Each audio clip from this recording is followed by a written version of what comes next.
Hines, and I'm a Residence Hall Director here at Seton Hall University, and I'm happy to welcome you back to the Blue Couch.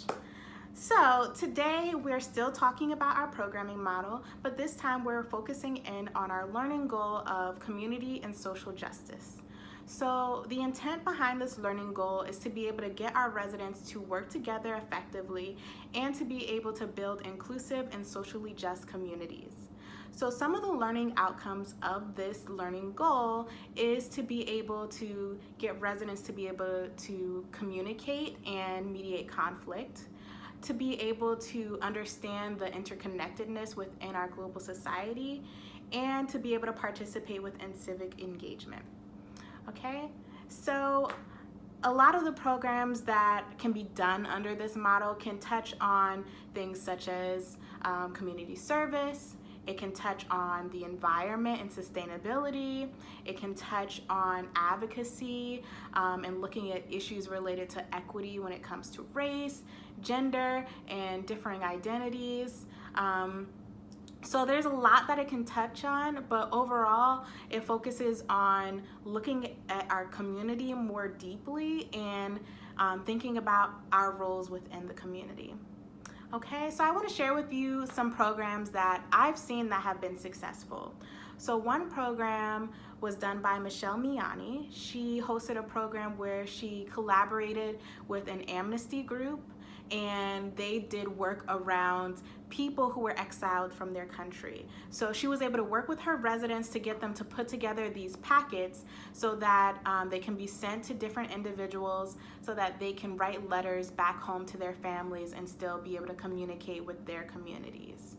And also the residents wrote letters of their own to send to these individuals, and so that the recipients could know, okay, someone is thinking about me and they're receiving some positive encouragement. All right, another program that I saw that was successful was one that I put on with Shannon Burke.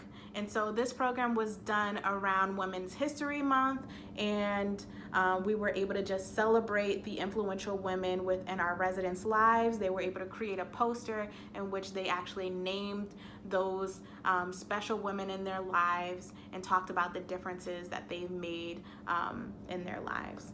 And also we had another fun component to that program, which was a paint and sip.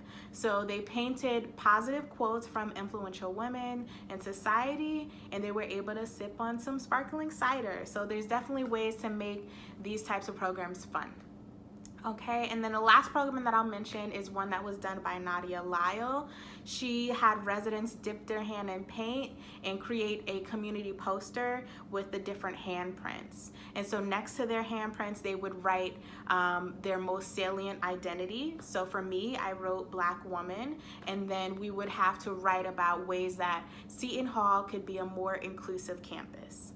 So those were all programs that were successful. It got our community engaged, and there's something there that you can build upon, or if you want to just come up with an entirely new program, that's fine. I'm going to give you some tips on how you can do that.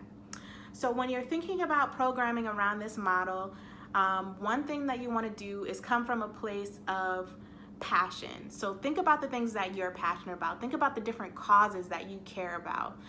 So whether that's homelessness, food insecurity, whether it's issues around equity related to race, class, and gender, whether it's related to the environment and sustainability. There's so many things that you can touch on that I'm sure you're passionate about. So start thinking about those things. Another thing is think about what your residents are passionate about. And a way to do that is to keep an ear out for what's happening on campus. So last year, we had some activism on campus. We had the Concern 44. And so thinking about how engaged people were around that, that's something that an RA can do a program around, and even partner with students who are engaged in that initiative and get our residents talking.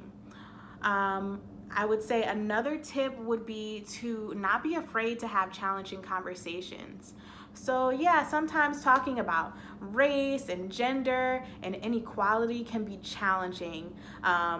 but we have to encourage our residents to come in with an open mind and be willing to learn. And as RAs, you also have to be willing to come in with an open mind and be willing to learn from your residents, because this is all about us learning about the different experiences of one another. All right, and then my last tip would be to connect with some of the campus partners. So reach out to Student Life, you can reach out to campus ministries, as well as look at some of the cultural organizations on campus, such as the Black Student Union, the Asian Student Association. So definitely use those resources. And then with that, I think you are ready to start planning and getting creative around community and social justice. Good luck.